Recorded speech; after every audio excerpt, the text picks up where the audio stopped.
Hey everybody, it's your old pal the Moo Cow here. I am actually staying at my sister's house and I'm dog sitting, so I'm gonna talk to you a little bit about a movie that I saw called Longlegs, and I'm gonna be doing it for our short review Thursday show. But that dog might be running around back and forth. I can't control her, so if you hear weird stuff in the background, that's probably her. So to get on with the film, Longlegs. It's a very, very interesting, cool, sort of dark, gritty, atmospheric thriller kind of a movie. More like a serial killer, but with a sort of supernatural witchcrafty kind of point of view. Um, I wrote down that it's like Seven meets Silence of the Lambs meets Rosemary's Baby. Okay, so it's kind of like that, and it's written and directed by Oz Perkins. And for those of you guys who don't know, Oz Perkins is the son of Anthony Perkins, and he's directed and written a number of films. I knew him originally from a movie called The Blackcoat's Daughter, which is a movie that is on my list for forgotten horror classics because it kind of sort of came and went, and not a lot of people knew about it, but I kind of liked it, and so I was hoping to do that one for that show. So keep an eye out for that. He also did a movie that I saw that was on Tubi and was called I Am the Pretty Thing That Lives in the House. That was also pretty good. And a few other things too. So Longlegs is the one that is out now in the theaters. And this is one of those films where I highly recommend that if you want to see this movie, go see it in the theaters, because seeing it on the big screen is going to be 100% better than seeing it on your best TV at home. Trust me. Um, so I'm just going to kind of break this into three little parts, and there's probably going to be some spoiling here, so just, bear that in mind. But part one is going to be the good, which is obvious. It's going to be good stuff I'm going to talk about. Part two is going to be the bad. There really isn't so much bad here as in just a few problems that I had with the film.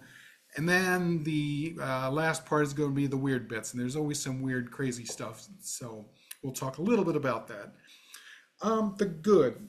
So first of all, yes, the direction was really, really good. Um, Oz Perkins knows how to build tension. And from the very moment the movie begins, you are in a pressure cooker. And it just builds and builds and builds. And I want to say it's a slow burn, but it's more than that, just because the temperature keeps going up, even though it's slow. It just builds and builds and builds, and it feels like a nightmare almost. And a lot of the cinematography, which is really good, by the way, kind of captures that. There are times when in the middle of in the part of the narrative where you're trying to figure out what's going on and you're trying to get information, is when you're seeing a lot of widescreen shots. So it's kind of like opening up the world and saying there are a lot of possibilities for all sorts of things out there.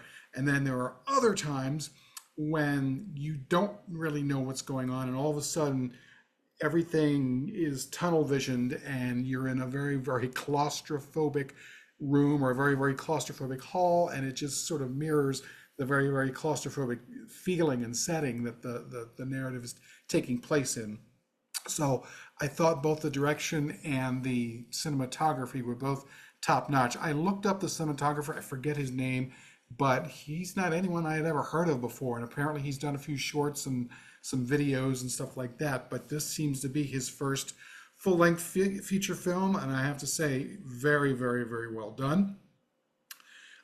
Sound and production and all the production elements are top notch. This is great. It's all put out by a group called Neon, by the way, and so all of the movie previews, a lot of them were coming from the Neon group, and I have a couple things to talk about them in the interesting bits. The other good thing is the cast. The cast is exceptional, and I'm going to just talk a little bit about those guys. So the lead is Maika Monroe, and initially I didn't remember who that was at first, but I'd seen her before, and I was like, oh, where did I see her before? Turns out she was in It Follows. She was one of the It Follow girls, and she was in a movie from Neil Jordan that I liked called Greta, and she was in a few other films, Fifth Wave. She was in one of those Independence Day ones. I think it's Independence Day Resurgence, and nothing I ever wanted to see, and a few other films. So she's definitely been around. I definitely recognized her face, and she plays Agent Lee Harker Harker. You got to think, Dracula, of course, classic name. And she's playing this FBI agent who gets pulled into investigating a serial killer. And from there on, things don't go where you or she or anybody else expects. And she gets very, very involved. Her and her family get very, very involved in everything that's going on. So without getting into too much detail, yeah, it's quite interesting. And not only that, she apparently seems to have some kind of precognition skills, because she's able to, way at the beginning of the movie, when she first gets roped into this special FBI group and they're out there looking for this other serial killer, she just has this hunch that he's in a particular house, even though they all look exactly alike. And her partner's like, "What the hell? Why there?" And she's like, "I don't know, but I just know he's in there." And she turns out she's 100% right, and they're able to capture that guy, but not before he kills her partner, because that's what happens with these kinds of movies. So there's something already kind of different and special about her. So the movie sets that up nicely, by the way. And while that helps, because she's also very, very smart, probably somewhere on the autism scale, the movie doesn't spell that out, but just by her mannerisms, you can tell that's how she is. But she's also one of those people who are able to solve incredibly complex, difficult tasks and problems pretty darn quickly, because the logical side of her mind is really, really sharp. So she becomes an asset. But the problem is, solving things aren't necessarily helping in this case. And it's just leading her into more and more darkness, which makes the movie even more gripping. And but she's an exceptional lead in this film, and I'm hoping that she gets all the accolades that she deserves. The other one is, of course, what most people know, and that's Nicolas Cage, who gets to do the kind of crazy, sort of weird, lunatic, insane combination of like Hannibal Lecter meets Tiny Tim in the way that only Nick Cage can do. And he's just absolutely fabulous. And I remember I went back and I read, and it turned out the initial test audience was super put off by his performance, not because they thought it was bad, but because they found it very, very disturbing. And it is pretty damn disturbing. So yeah, if you are a Nick Cage fan, and God knows why wouldn't you be, get ready. This is one of his best performances. And the thing is, he's not in the movie for very long, but it doesn't matter, because he is absolutely stealing scenes in this film. He's just amazing. The other person that was really funny, that I forgot was in the film, is Alicia Witt, whom I've always loved. She was originally in movies like Bodies at Rest in Motion. She was in a really good indie that I want to do for Indie Film Cafe at some point, called Fun, with Renee Humphrey. It's kind of a disturbing teen film where they're getting involved in crap they should not. It's very good. She was in Citizen Ruth and Urban Legend. She was on The Sopranos. She was in Cecil B. Demented. She was in Bongwater. She was in a bunch of films.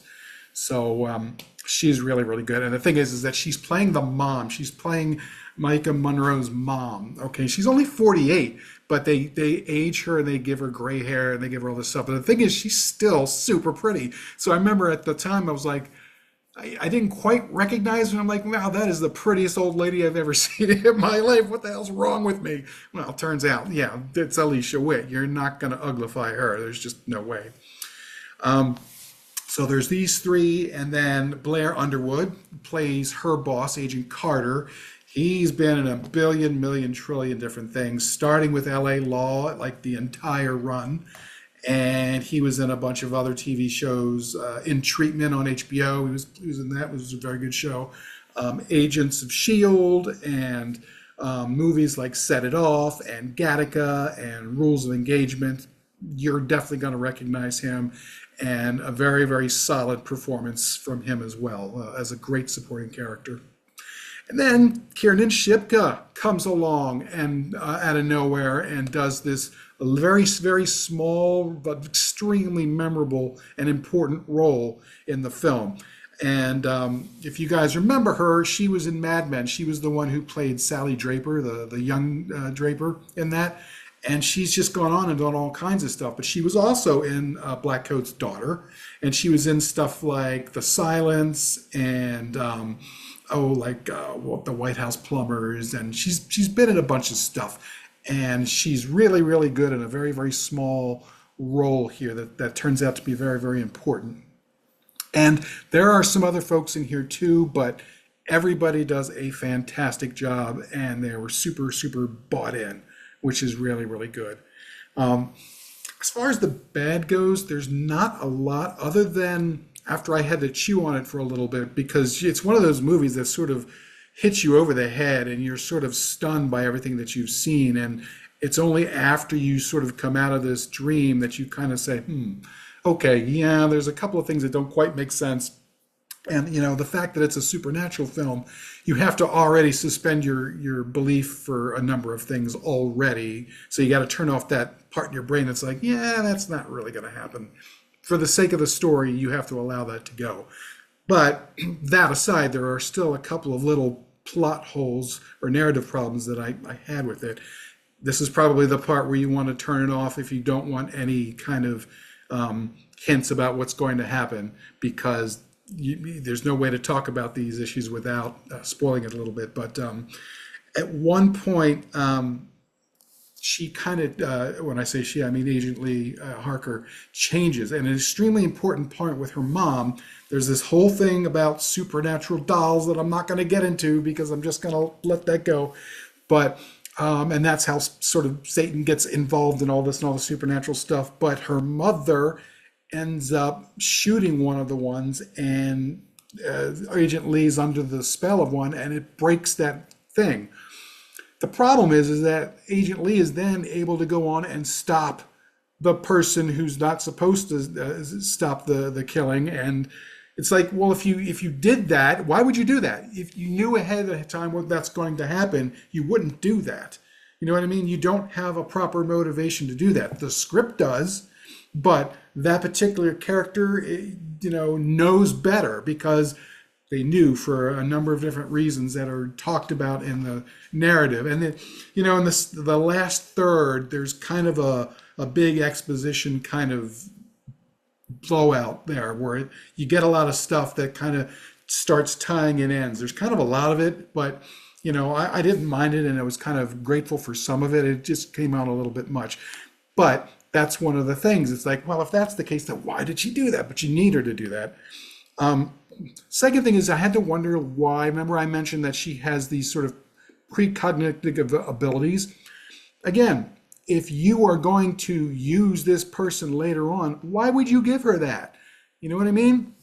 If you really wanted her to not be involved, you would have just made her a normal dope, because her precognitive abilities is what gets her roped into the special group in the first place that helps her find out the first serial killer. If she had never done that, she'd have never been put on this case, looking after Longlegs and finding Longlegs.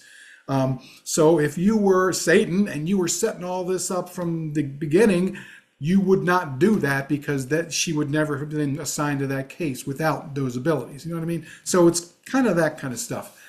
And then there's a couple of little other bits and pieces that kind of annoyed me too. It's like, Kiernan Shipka plays a character by the name of Carrie Ann Camera, who's very, very important. She's kind of like one of the big clues that sort of shows you what the hell's going on and what's weird about it. And it's very, very important that her character's in there, and she's very cool, very creepy, but she's in a psych hospital because she's been comatose for like a decade or something like that.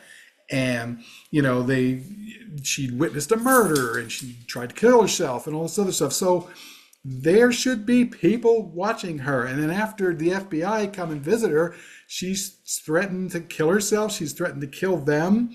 There should be eyes on this person pretty much at all times. And instead, you find out she ends up throwing herself off the roof of the hospital. I'm like, yeah, somebody should have been watching her. And at one point, um, uh, Agent Harker asks them, didn't you, because she gets a visitor, and she's like, well, didn't you guys check for IDs? And they're like, huh, check for IDs. That's probably a good idea. We should do that. I'm like, no, you know, psych hospitals tend to do that sort of thing. They have better security than that. So, yeah, there are a few little problems with the narrative there, but otherwise, I would say 90 to 95% of this film is really, really, really well done. Really, really good. Very atmospheric. And especially if you like or are afraid of stuff that gets kind of quasi-religious, satanic, that kind of thing, you might want to either think twice about seeing this, or that might draw you in even more, because there's quite a lot of it and it gets super creepy AF. And they do a really, really good job with that. And yeah, there's a lot of scenes in this film that will stick with me. There's a part where you go in and you find, in the course of their investigation, they come across this other murder that Longlegs is doing, because he's been doing this apparently for 30 years or so, and he's doing a very specific set of people, and the film goes into it and how.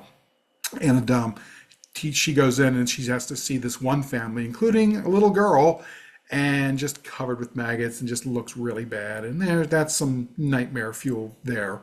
And there's a couple other images. There's one that's going around on one of the trailers where somebody, and I don't know who it was, it doesn't really show, but somebody takes a knife and starts cutting herself, and it's really yeah, horrible. So yeah, and there's some other stuff, and a couple really good jump scares are in there too, but for the most part, they don't rely on that, which is good. They rely on the tension building and building and building, and just the cinematography, the music, the mood, the acting. And I'm telling you, the movie just starts to get narrower and narrower and narrower and narrower as your world gets smaller and smaller, and it just becomes more and more claustrophobic. And there is an escape at the end, which is good. And in fact, I suppose, just the way Hollywood is, they could have a sequel if they really wanted to. I'm kind of happy with the story as it is, but at the same time, I also really liked her character, and I wouldn't mind seeing a second installment if they did it, as long as everybody who was involved in the producing of the film came back. But yeah, this is really, really good. I recommend anyone who likes horror films, especially, go out and check out Longlegs. I think you're really going to like it, and I think the impact is going to be much better on the big screen.